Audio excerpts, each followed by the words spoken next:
página 156, do livro Documentos da Igreja Cristã, H. Bettenson. Página 156. Deixa eu ver aqui. Vamos lá. Então, o Enoticon de Zenon, do ano de 482. Zenon foi imperador de 474 a 491. Diz assim, deixa eu ver, o Bettenson chega a falar: depois de Calcedônia, o nestorianismo se propagara na parte oriental do Império Romano, tendo o seu centro em Edessa, foi difundido na Pérsia por Barsumas, surgindo assim a igreja cismática persa, a Síria. Os monofisistas continuaram fortes na Síria e no Egito. Zenon foi forçado a se exilar por 2 anos, sendo seu rival apoiado pelos monofisistas. O Enoticon, edito de reunião, buscava pôr fim ao cisma, que era um perigo político, mas a sugestão do edito de que o concílio de Calcedônia poderia ter errado levantou indignação no Ocidente, e o Papa Simplício excomungou os patriarcas de Alexandria e Constantinopla, bem como o próprio imperador. Daí surgiu um cisma que durou até a subida de Justino ao poder em 518, que reafirmou a definição de Calcedônia. Vamos ao texto de Zenon. Diz assim: o imperador Zenon César, piedoso, vitorioso, supremo, sempre devoto ao Augusto, aos reverendíssimos bispos e clérigos, aos monges e ao povo espalhados por Alexandria, Egito, Líbia e Pentápolis.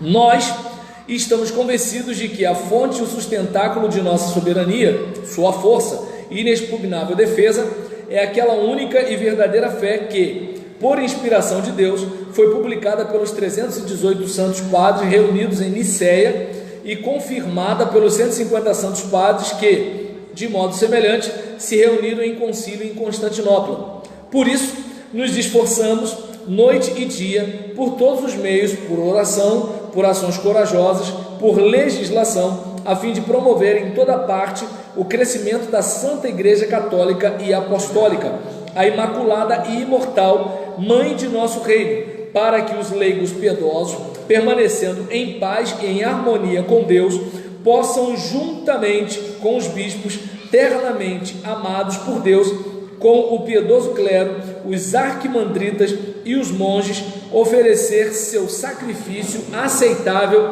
em favor de nossa soberania. Visto que o nosso grande Deus e Salvador Jesus Cristo se encarnou e nasceu de Maria, a Santa Virgem e genitora de Deus, aprova e prontamente aceita nosso culto e serviço harmonioso. O poder de nossos inimigos será superado e disperso, e as bênçãos da paz, do tempo favorável e de colheitas abundantes, assim como tudo que vem em benefício do homem, nos será liberalmente concedido.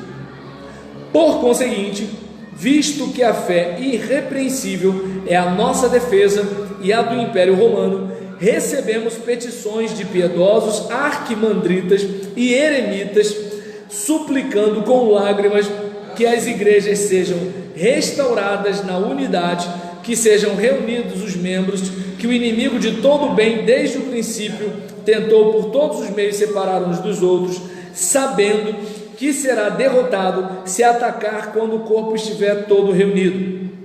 Com o efeito das inumeráveis gerações que o tempo levou desta vida no decurso de tantos anos, sucedeu que alguns morreram privados do banho da regeneração, enquanto outros foram levados sem terem participado da divina comunhão. Além disto, foram cometidos inumeráveis homicídios, e não somente a terra, mas também o ar ficou poluído pela abundância do sangue derramado. Quem não oraria para que esse estado de coisas se transformasse em bem? Por isto, estamos ansiosos por informar-vos que nem nós, nem as igrejas através do mundo temos professado, professamos ou professaremos e nem sabemos de alguém que tenha professado qualquer outro símbolo, doutrina, definição de fé ou credo, a não ser o santo símbolo supramencionado dos 318 santos padres, que foi confirmado pelos supraditos 150 santos padres. Se alguém professou outra coisa, nós o temos como estranho, pois estamos seguros de que somente este símbolo é a defesa de nossa soberania, como dissemos, e todos os que desejam a iluminação salvadora somente são batizados se aceitarem unicamente a este.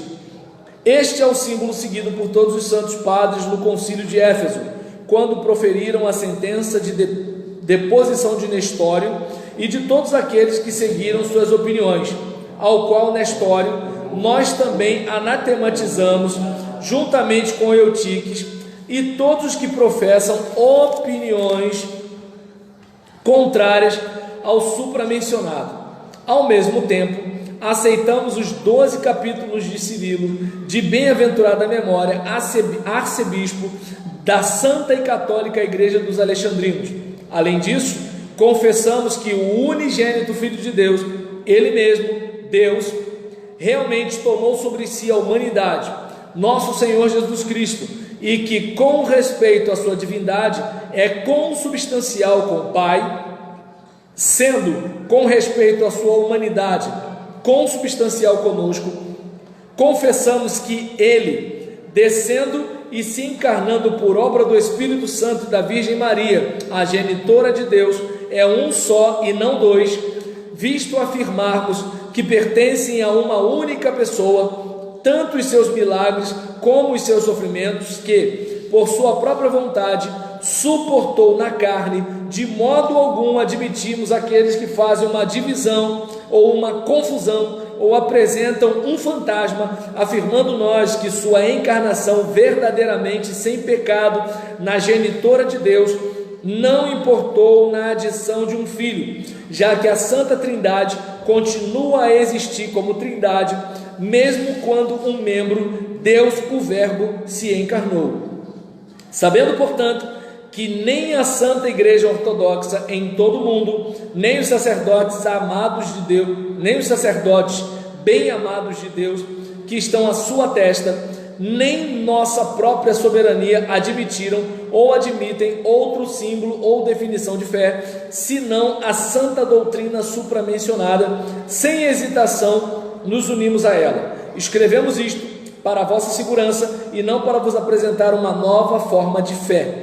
Anatematizamos todo aquele que confessou ou confessa qualquer outra opinião, quer agora, quer em outro tempo, quer em Calcedônia ou em outro sínodo qualquer. Em particular, anatematizamos Nestório, Eutiques e todos os que sustentam seus ensinamentos.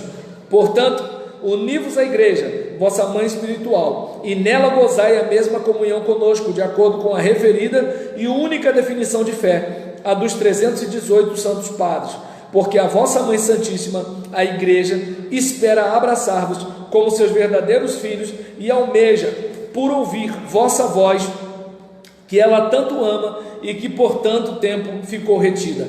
Apressai-vos, portanto, pois assim fazendo, assegurareis para vós mesmos o favor de nosso Senhor e Deus, Jesus Cristo, bem como a aprovação de nossa soberania. Então a gente viu aqui a questão de um imperador, ele entrando numa situação em que havia um movimento para meio que descaracterizar a ideia da divindade de Cristo e da humanidade de Cristo, considerando que essa divindade e essa humanidade não separavam as pessoas e nem faziam com que houvesse um fantasma com aparência humana, quando no fundo é Deus vestindo uma aparência de ser humano. Mas não, existem duas naturezas e uma só pessoa que participa do sobrenatural e do humano coexistindo. Então aí você percebe que assim, você vê a situação em que alguém de fora da igreja bate o martelo, porque não sei se vocês lembram aquela situação em que havia a discussão em torno da Trindade, em que o arianismo foi combatido, mas Eusébio de Nicomédia conseguiu persuadir Constantino e a gente teve, né, o retorno do arianismo e toda uma pressão, né, em torno da pessoa de Jesus. E é interessante a gente observar, né, que olha como é que são as coisas, né? Hoje doutrina não diz nada para ninguém. Há um tempo atrás as pessoas morriam, eram presas por causa de doutrina. Olha como é que a igreja mudou, né?